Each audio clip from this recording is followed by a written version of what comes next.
Welcome and so great to see all of you here. And the book, as Akhil mentioned, it is We the Citizens. It's a public policy book, public policy comic, very short terms. And the aim of the book is to explain the ideas about the Indian state, market, society in a way that a lot of people will probably understand, appreciate, and probably think about their own ideas and contest some of the claims in the book as well.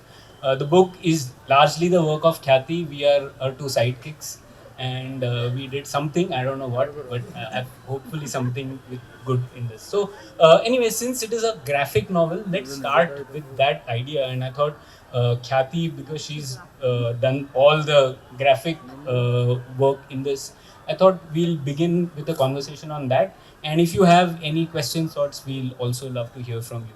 So, Khyati, let's begin with this. That what are probably the advantages of using a medium like graphic novel? First of all, thank you everyone for being present here and giving us your time. Uh, Regarding the format of the book, right? I think that was what was really new for this book, that we took a subject like public policy, which is seen as a very abstract and a very serious topic. Uh, and I think the idea behind converting it into an illustrated form was to make it more accessible and relatable to people.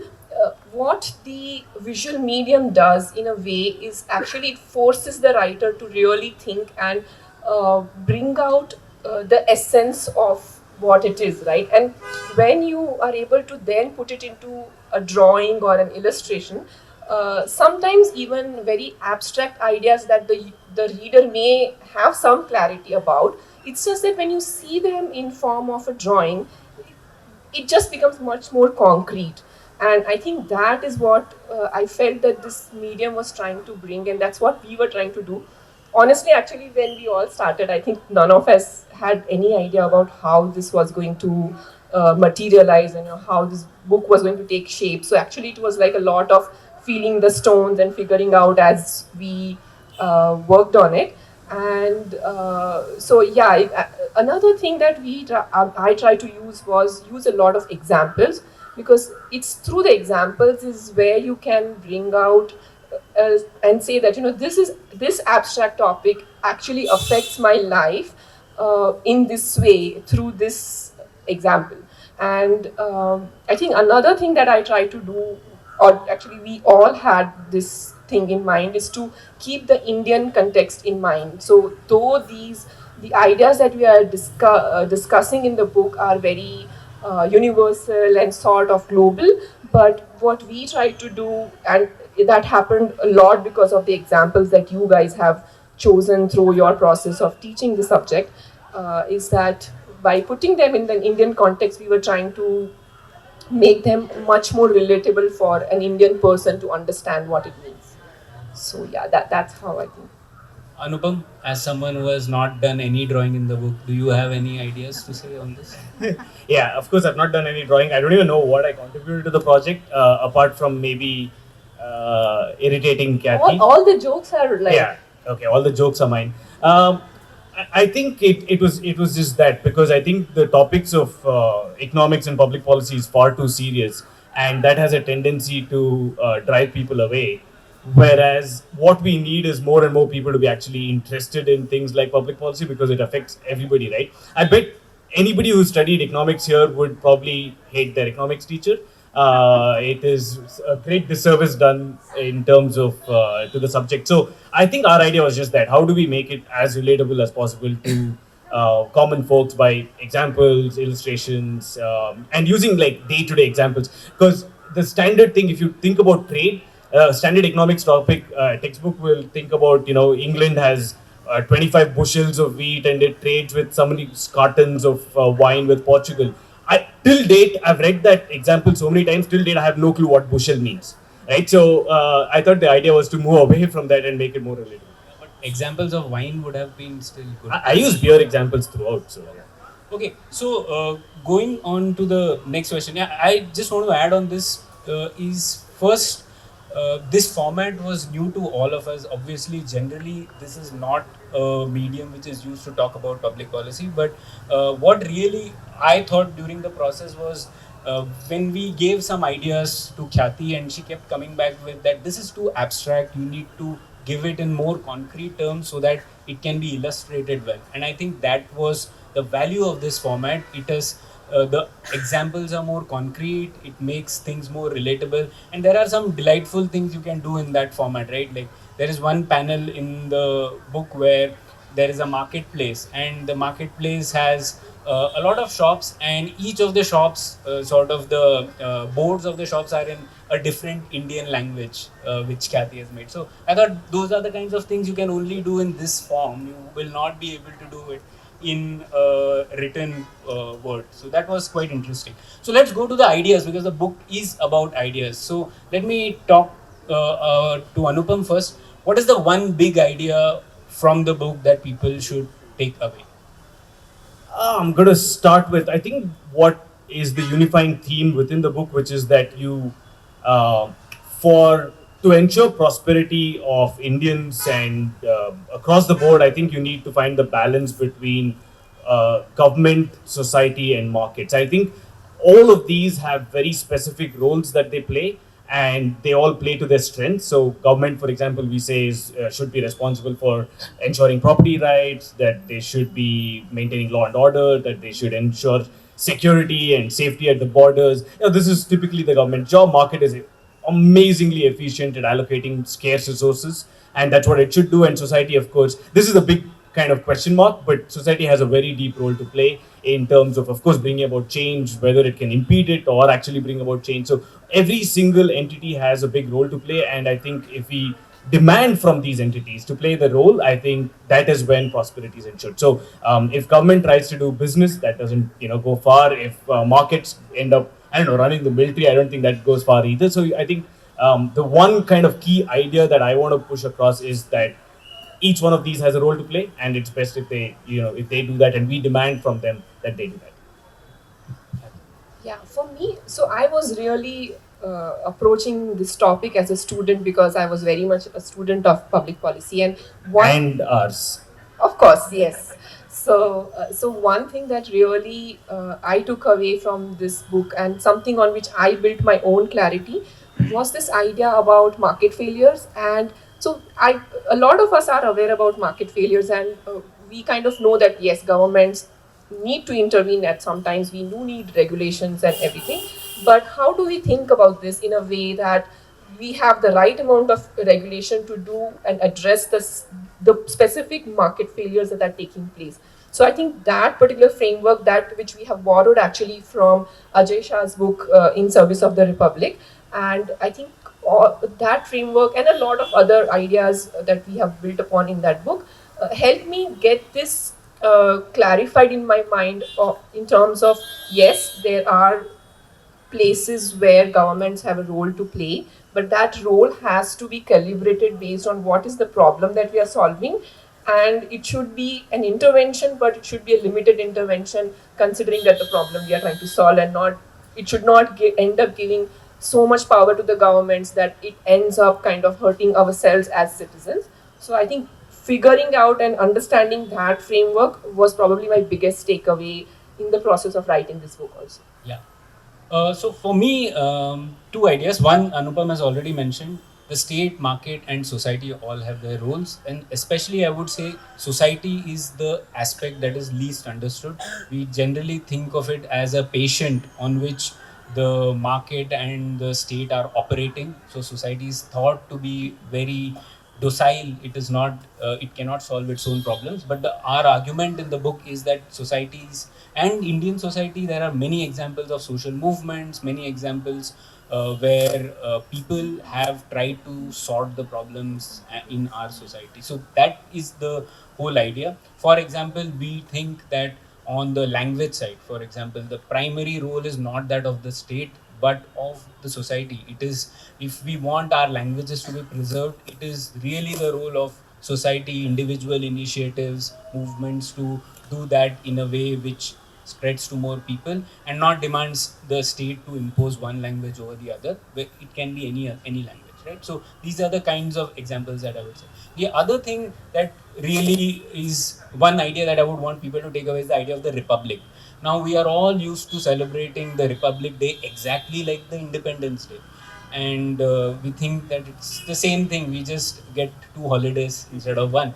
But the idea is republic is very different from a democracy. And when people often say India may democracy is reduced or increased, we think that's a wrong question to ask. Democracy is probably fine. There is not much problem. The real problem is with the republic, and it is the republic which says that there is this what is supreme is the rule of law and not the rule of men or rule of women. So it is the idea that anyone, whether even if you are the head of state, you are subject to certain law, and that is sometimes written down in the form of a constitution. In some other countries, it is not written. In our case, it is written down in the form of a constitution. So the highest aspiration for anyone in the republic would be to act according to the rule of law. Let's actually double down on this idea, right? Because I think it's probably, I mean, if I agree, if there's one idea that needs to go away, it's this: the difference between the democracy and the republic. Um, Democracy is clearly just a majority, right? Majority rule. So Yeah. It's a rule by majority, not a majoritarian rule, yeah, right? So it's just ruled a by majority. So I mean, in this particular assembly here, if let's say if we all take a poll as to saying, okay, should we throw stones at people who are wearing grey blazers, and let's say 51% of you actually raise your hand, can we actually do that? Even though there's a majority rule, the reason would be no, and that's because my individual right is safeguarded by the constitution, right? And that's where the republic comes in. So just because a majority of the people want a particular thing will not happen, because there are, it's bound by the rules in the constitution. I think that is an extremely important thing. Of course, the other big difference between Republic Day and Independence Day is that Republic Day is not a dry day in India, in Bangalore. Only Independence Day is. Okay. Thanks for the clarification. So, no, I want to follow up with one question for Pranay. So, you always talk about this, that we need to celebrate Republic Day in a different way. And since Republic Day is coming soon, like next month, so do you want to share what are your ideas about how one should be celebrating the Republic Day? Gift this book. Okay. No, apart beyond from- that. Yeah. No, one thing that we did, we tried it in our apartment complex earlier, is one, we do a reading of the preamble. So preamble is short. Quickly you can, of course, first do the national anthem, then do a reading of the preamble, and then we do a quiz about the Indian Republic and Constituent Assembly. I have put the quiz on GitHub for anyone to use it. And then we do a drawing competition for kids, and then try to give some gifts, etc. So that's the idea. But the idea was to celebrate it very differently from how you would do for independence, and talk a lot about the Constituent Assembly, how it was very different, how the Indian Constitution was very revolutionary for where the society was at that point of time. So many other constitutions, for example, the American Constitution is a constitution which is conservative at its heart, right? So it is trying to preserve what was there at that point of time. Whereas the Indian Republic and the Constitution tries to move things ahead from where the society was. So there are lots of challenges. It tries to undertake a social revolution through the Constitution that just does throw many challenges. But it is a great experiment that has held us in good stead, and something that we should deeply appreciate and learn about. So that was the idea behind this. Let's go to the next thing, because there are some myths that we try to tackle in this book. So I wanted to talk about those as well. So let's start with Anupam's favorite thing. So Anupam, when the prices of goods increase too much, we should put some price controls on them. Why not? Like, what are you saying? Heart stents, and for heart patients, stents are so important. So we should really put price controls. And you are writing in this book that we shouldn't. Why? Okay, how much time do we have? Very little. Oh, okay. Because my answer is going to take about 3.5 days. But no, but I think it's quite clear that the beauty of economics is that it is counterintuitive, and yet it is extremely rational and logical, and it is, there's a weight of evidence that brings about this kind of logical answer. So yes, if let's say the price of something goes up, and the intuitive thing would be to say, okay, the government should come in and control the prices. But once the government comes in and tries to control the prices, the biggest problem is that the signaling mechanism that the prices offer will no longer work. And what do I mean by that? So if you put a price cap, immediately it's not that, if let's say you say you can't sell something above a particular price, it's not that people will stop actually buying and selling that commodity, right? So one, if you put a price cap saying you can't sell it at a price beyond that, immediately you'll have shortages, right? Because people who are usually, let's say there's a price cap on stints, as he said. Or can we take a better example? Let's say there's a price cap on movie tickets, which actually happened in both Karnataka and Tamil Nadu. If you have a price cap on movie tickets saying you can't sell it above 120 rupees, these are people who would sell it normally at 250 rupees, so they're making a loss, which means they don't want to do that anymore. So they'll either shut down the theaters, or they will sell it at 120 rupees, but then try to make it up using selling popcorns at 3 times the price and cola at 4 times the price, and of course parking at 5 times the price. All of this will happen, right? But not just that. Ultimately, what will happen is that whenever you have a price cap, it'll invariably lead to a black market. Right, all of the black markets that we know, whether it's for alcohol, contraband, even train tickets at one point of time when there was price cap, movie tickets, everything, right? The black economy existed because of things like price cap. So it's not that the problem will go away; it just goes underground. And once it goes underground, you completely lose control over this. Thugs take over because ordinary people like you and I. Okay, yeah, okay. I'm going to include myself in the non-thug department here. Ordinary people like you and I will not be able to compete in that market. It's more people like Pranay who will take over with his thuggish connections. And before you know it, it's going to be an entirely, black market. Lots of, the rent-seeking, corruption will invariably take over, and you have a mess of a situation, right? So, and this has been proven over and over and over again every time that you have price controls. I'll just say this one final thing. We don't have to look very far into the world. We can just look at what happened in India until 1991, when everything had price controls. And of course, I don't think half the audience here, I don't think were born before 91, so you don't know. But for the people who were, I don't think anybody wants to go back to that era, especially in the economic realm. So that should be your... Yeah. And in this book, for example, the famous essay on prices and importance of prices is Hayek's essay called "The Use of Knowledge in Society." Now, it's a 1945 paper, foundational paper for a lot of things, but it is difficult to read.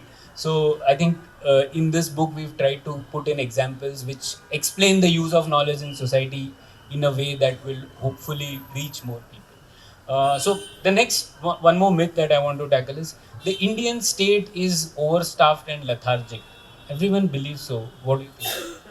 Yeah, so everybody thinks that the babus don't do any work, and uh, the government is completely inefficient, right? But I think, and this we have written about that in our book, and we have showed through the data, and we have derived a lot of that from Devesh Kapoor's work on this, where Devesh Kapoor has illustrated how in India a lot of money the government spends is actually at the central and the state level, and very little money is actually spent at the local level. While if you see the administration in America or even in China, a lot more money is being spent, a lot more government capacity is at the local level, where that's where your interaction with the government happens on a day-to-day basis, where we are accessing a lot of these services. So because our governments are spread in a way too thinly, they are trying to do too many things in every area, but they are spread out so thinly that they do not really have any capability to do anything very efficiently or effectively in any one space. And there is some problem with ourselves as citizens also, because we do demand the government to do a lot of things also. Every time there is something that doesn't work, we expect the government to do it, and we are not saying that the government should not be doing those.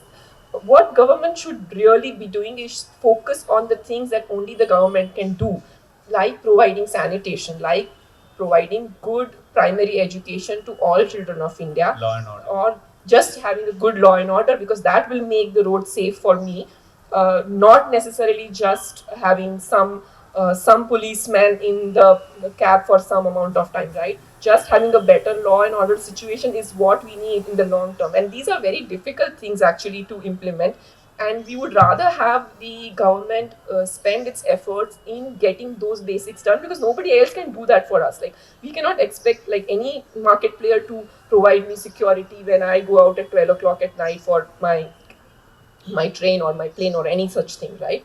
So I think that's also something that we as citizens have not been demanding enough, that they give us those basics and give them well.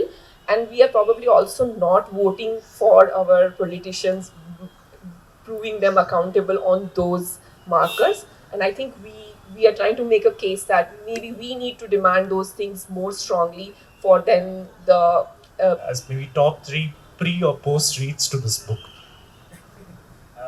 I think we're just going to end up recommending our own book. So, but no, but I genuinely think Pranay is because he won't do it himself. But Pranay has a book called Missing in Action, which talks about public policy, especially all of. I mean, some of these things that we've discussed, but in some greater detail. I think that's a fantastic start to this thing. Of course, we have Karthik Muralidharan's book on India, accelerating India's development. Again, speaks about many of the issues with regard to India, where we are at, what is the role of the state, but in much greater detail with the weight of evidence behind it. I'll leave you. And Vijay Kelkar and Ajay Shah's In Service of the Republic.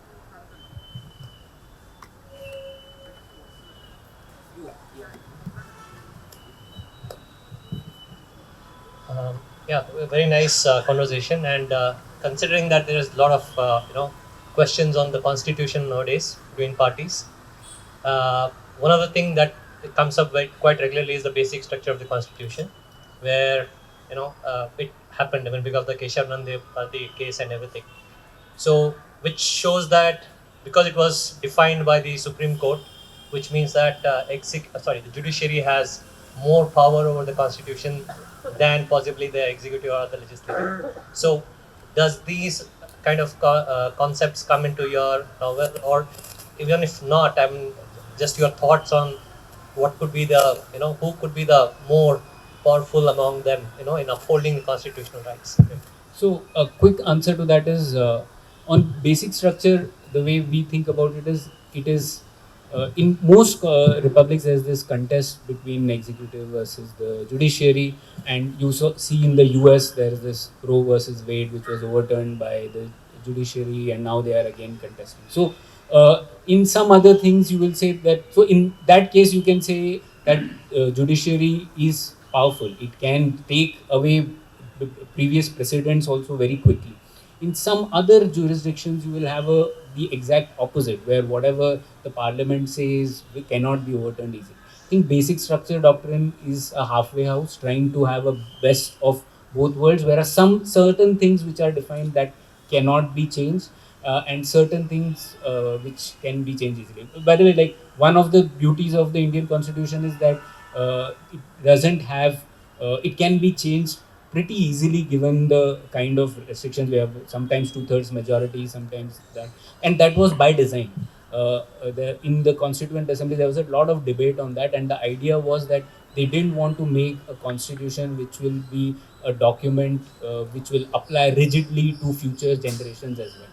So that's why we have 100 amendments plus, and it's okay. So I think there's a good balance. And finally, what Ambedkar said on this, right, that whatever the system is, you got to have the right people to make it work. So I don't think there is like a perfect thing that even if you have executive over judiciary or judiciary over executive, it will solve all our problems. It is the system exists. It is a good system. It's on all of us to make it work.